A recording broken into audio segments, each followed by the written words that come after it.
आप फिर से शराब पी के आ गए। मैंने आपको कितनी बार मना किया है, आप रोज रोज पी कर क्यों आ जाते हैं? मेरे पैसे का पिया क्या?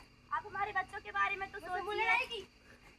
पापा आप रोज मम्मी को बेटा तूने मत बोल, वो तुझे भी मार देंगे। बेटा तूने मत बोल, वो तुझे भी मार देंगे। आप रोज को बुला के लेके आ जाए, इनकी तो रोज की आदत है। दादाजी फिर तू पी के आ गया, रोज रोज इन पे अत्याचार करता है। भैया तू इन्हें मत बोलिए, तुझे भी मार देंगे। चलिए आप चलो घर पे चलो, खाना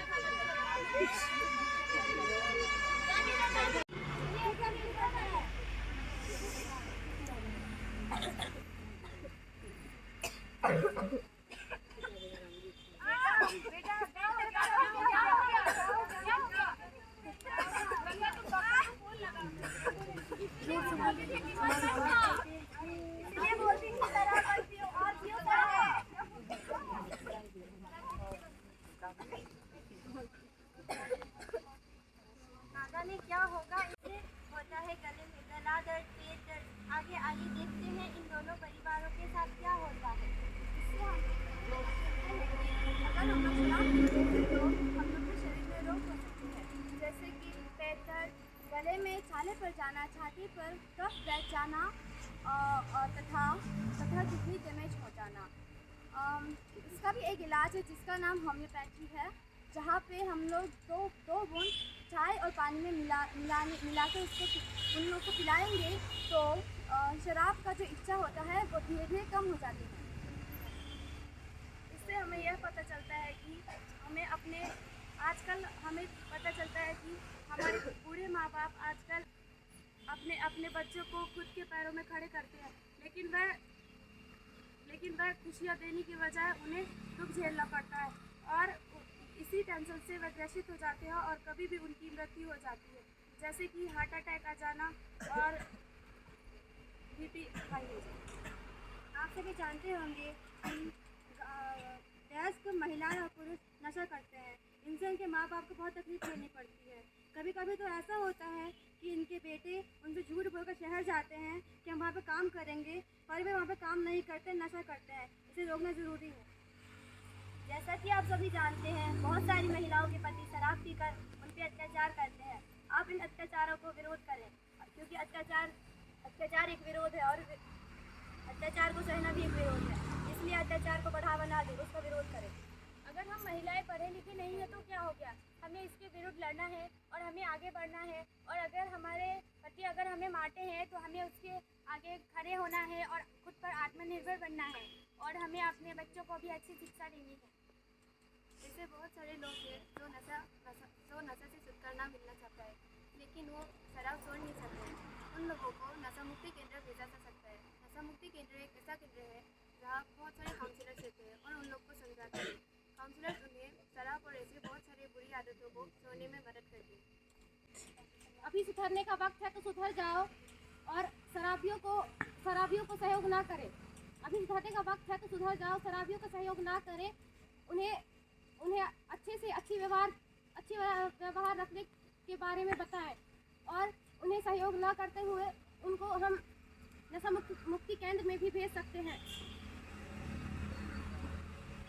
हम आशा करते हैं कि आपको हमारी आज की यह प्रस्तुति अच्छी लगी होगी और आपको यह भी आशा करते हैं कि अत्याचार किसी से भी हमें सहना नहीं चाहिए और अपने पैरों पर खड़े होकर स्वरोजगार करके बिना किसी पर निर्भर रहे अपने परिवार एवं अपने बच्चों का विकास करेंगे। धन्यवाद। जय हिंद। पर आपको रोक लगाना है। जो अत्याचार करता है वो जितना ज़्यादा खराब काम कर रहा है उतना ही दोषी कौन है, जो अत्याचार सह रहा है।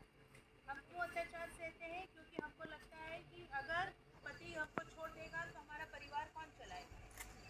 तो परिवार चलाने के लिए दो हाथ हैं हमारे पास। सरकार की बहुत सारे सरकार की उन योजनाओं को है जो हमारे गाँव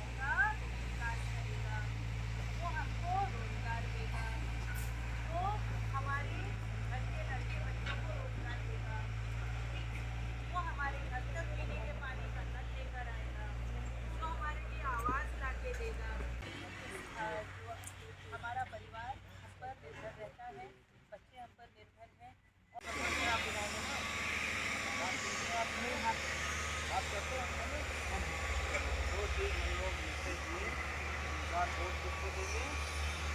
जो हमारा दुख दर्द अपने घर में कोशिश करेंगे, ज़्यादा से ज़्यादा कोशिश करेंगे किसी तरह का नशा, किसी तरह का शराब, सिगरेट, ये सब खत्म करे। घर वाले इस्तेमाल करें, हमारे बच्चे इस्तेमाल करें। अब आप लोग देखो इधर ये बच्चियाँ आपके गाँव से हैं सब, जैसे तुम्हारा गाँव से बहुत सुंदर, लेकिन पढ़ लिख के बड़े अधिकारी बनेंगे, नेता बनेंगे, कलेक्टर बनेंगे, इसके कारण पढ़ाई लिखाई कर रहे हैं। इस गाँव के लिए भी हम लोग यहाँ पर कोचिंग करना चालू कर रहे हैं। परीक्षा के बाद जो बच्चे पुलिस फौज की तैयारी करना चाहते हैं इस ग्राउंड में दौड़ेंगे, फ्री में से कोई पैसा नहीं लगना है, और जो भी हम लोगों को हो सकेगा कम से कम यहाँ नवोदय है, इसका फ़ायदा आसपास के गाँव को। तो हम लोग और कोई मदद ज़्यादा नहीं कर सकते, लेकिन कम से कम शिक्षक हैं तो पढ़ा सकते हैं। अगर 100 बच्चे प्रैक्टिस कर रहे फौज पुलिस का, 1-2 बच्चे भी अगर पास हो गए, पुलिस बन गए, फौज बन गए, या होमगार्ड में चले गए, जंगल विभाग में के लिए बड़ी बात है। ये तो बहुत अच्छा तो आप सब लोग इसको अलग मत समझो, या आपके गाँव में नवोदय हो तो आज बड़ा अच्छा लगा, सब लोग आए। अगली बार जब कार्यक्रम करेंगे तो और लोग आएंगे। अभी ये कार्यक्रम संपन्न हुआ, हम लोग थोड़ा थोड़ा नाश्ता करेंगे वहाँ पे, हम लोग करना पहले ही लोग खिलाना है, और उसके बाद अपने ठीक है, धन्यवाद।